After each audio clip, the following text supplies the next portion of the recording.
Start.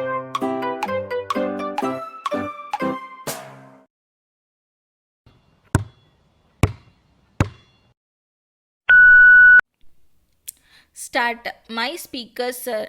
I thank you very much for having given me an opportunity to speak a few words on food policy. I wanted honorable members to take as much time as possible to discuss this most important matter. My colleague, the finance minister, gave a very good account of the situation yesterday and made clear the basic policy of the government. He spoke with authority since he has a great deal to do with the subject. Yet I want to say a few words because recently there has been some confusion in the public mind and many things have been said which appear to me to have no justification at all. I wish to clear the confusion as far as possible. The Honorable Minister, who asked me earlier in this session whether there would be a debate on food policy, was probably under the impression that some big changes were under consideration. As a matter of fact, a change in policy was neither intended nor suggested. Certain minor changes are certainly contemplated, but they have nothing to do with the basic policy that the government has attempted to follow in future. I am sure the House will realize that during the last few years, the Food Ministry has had to face very difficult problems. The government and the cabinet have, of course, shared to some extent in carrying the burdens of the Food Ministry. I am not denying that we have made mistakes, but we have also endeavored to profit by them. It must be considered that the food situation in the country, which was difficult for a long time, has now considerably eased. Although other factors have contributed to the improvement, I think we are justified in saying that the present favorable situation is to some extent the result of government policy also. In this connection, I would like to pay my tributes to my colleague, the Food Minister, who has approached the very difficult and complicated subject of food with an energy and an awareness which I think have produced certain positive results all over the country.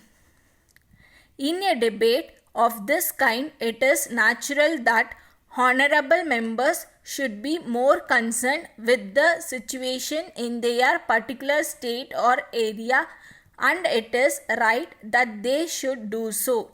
Nevertheless, the most important thing is that we keep in view India and her food problem as a whole, and at the same time remember our basic policy. It is open to the House to discuss our basic policy, but in so far as the government is concerned, there has been no occasion of effect any change in it, and as far as we can see, no such occasion is likely to arise. I can only add that our basic approach will remain unchanged even though the food position is much brighter. The finance minister pointed out the close relationship between the food question and planning. But in regard to the supply of food and other necessities of life, it is not enough merely to see that there is fair distribution or that people do not prosper at the cost of others. If we do this and no more, our economy will be static. We must also see that we get the best out of our development and planning programs. For instance, If there is a surplus of food in the country, we would naturally like the nation to be fed more adequately, but we must also think beyond the immediate wants and utilize our resources with foresight. With these few words, I conclude my speech. Letter from Messrs. George Brown and Company, Bombay to Messrs. National Company Limited, Bangalore. Dear Sirs, we thank you very much for your letter dated 10th instant giving details of the land which you propose to sell to our company.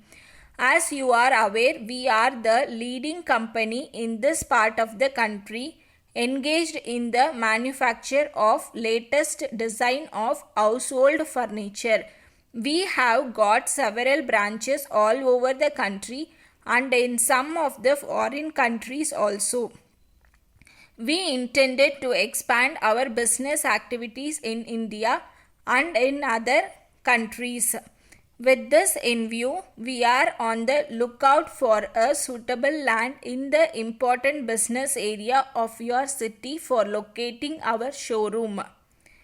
We see from your letter that the land you propose to sell is situated in Mahatma Gandhi Road and is acceptable to us.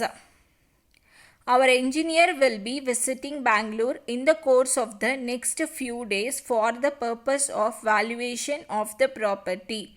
As you are aware, any proposal for the purchase of property by our company has to be placed before our board of directors for its approval. The next meeting of the board is fixed for 21st of next month, by which time we hope to be able to take a decision in the matter. The decision taken by our board will be duly communicated to you immediately thereafter. Yours faithfully, Stop.